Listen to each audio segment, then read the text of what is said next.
Fleetwood Mac and Lindsey Buckingham have settled their lawsuit. I'm John Bowden from Rocky Street Music.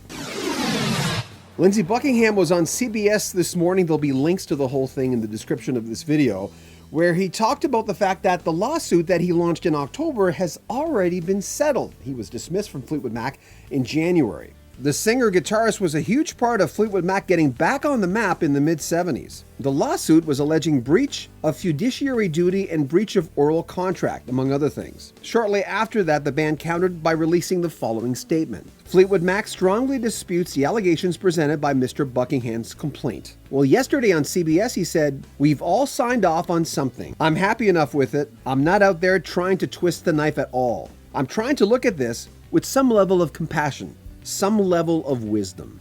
Buckingham says he's only heard from one member of the band since this whole fiasco started. That was Christine McVie, who he recorded a duo album with in 2017, with the rest of Fleetwood Mac, with the exception of Stevie Nicks, backing them up. She wrote me an email and basically said, "Dearest Lindsey, just know that I had nothing to do with any of this. Know that I miss you so much." And then she added, "I believe deep in Stevie's heart that she would like you to come home." It's been reported, of course, over and over again that it was Stevie Nicks that got him fired. Interestingly, it was Buckingham that had Stevie join the band on New Year's Eve, I think it was in 1974. They initially just wanted Lindsey Buckingham, but they were a package deal.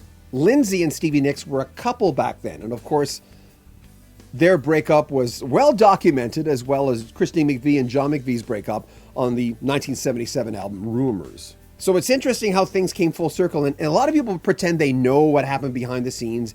No one knows. This is a long history. It's kind of like living next door to a couple and they divorce, and you assume, you know what happened, even though you're standing way too close to the elephant. You weren't in that house. You have no idea what happened. There's been rumors that Lindsey Buckingham was hard to handle sometimes. He's an artist. That'll happen. Everyone has their bad days. Maybe he had a few more than most people. We don't know that. People write books, but how much of that is true? It's written from one perspective. But this did feel, this whole story felt like a divorce, like the final signature in a divorce to me, which is kind of sad.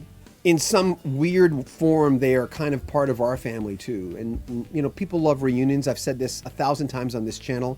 People do not like breakups and divorces, and I don't like drama. Hell, I'm friends with every single ex-girlfriend I've ever had except one. I believe in, trying to make good and trying to make amends, to if you've wronged people. And God knows I've done crap. You've done crap. We've all done that stuff. And you hope you grow from it.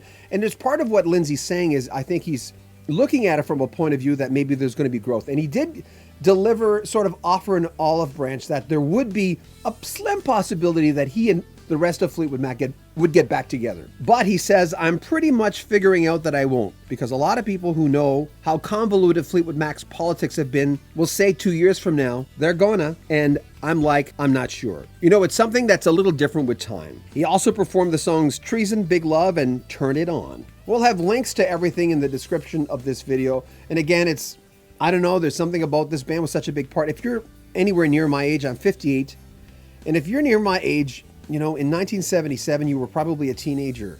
And, those two albums, Hotel California and Fleetwood Mac's Rumors, came out. And all of a sudden, it kind of was breathing new life into music, even though that was a heck of a good period in music. But they were two of my favorite albums. And you can't help but reflect on the good times, right? And this is a divorce.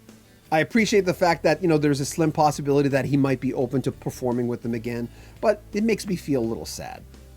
And I know there's going to be comments from people saying, "Hey, Lindsey Buckingham's an asshole." Yeah, you don't know that. And then there'll be people doing the same thing for Stevie Nicks. They both have bad days. They're both assholes. Some days I'm an asshole, but too many of those days causes a lot of drama, right? Make sure you comment on our video, subscribe to our channel, and share our videos. I'm John Bowden. This is Rocky Street Music.